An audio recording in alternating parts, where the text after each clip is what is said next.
আমরা নতুন ভ্যান নিব কাজ করার জন্য। বালু নিয়ে চলে এসেছি, সিমেন্টটা কেটে দিয়ে দিব। বেলচা নিয়ে আমরা সেনে নেব, একটু জল দিয়ে দিব, তারপরে একটু কুদে নেব, তারপরে ওই মশলাগুলো তাসলাতে নিয়ে নেব আর একটু, তারপর ওইখানে গাঁথনি ঢালাই করে নেব। আমরা, তারপরে কুড়ুনি দিয়ে একটু মালটা ছিতরে নিব। তারপরে গাঁথনির জন্য প্রস্তুত আমাদের গাঁথনিটা করে নেব ইট দিয়ে। আমাদের ইট দিয়ে গাঁথা হলে দেখেন, আবার মশলা দিয়ে দিব,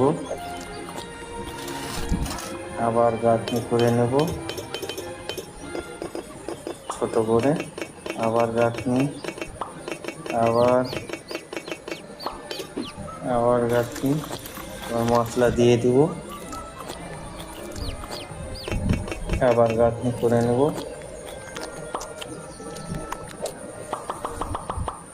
আবার গাঁথনি করে নেব, একটু বালু দিয়ে দিব, একটা তুলসী গাছ লাগিয়ে দেব। আমাদের ভিডিওটা ভালো লাগে লাইক শেয়ার কমেন্ট করবেন।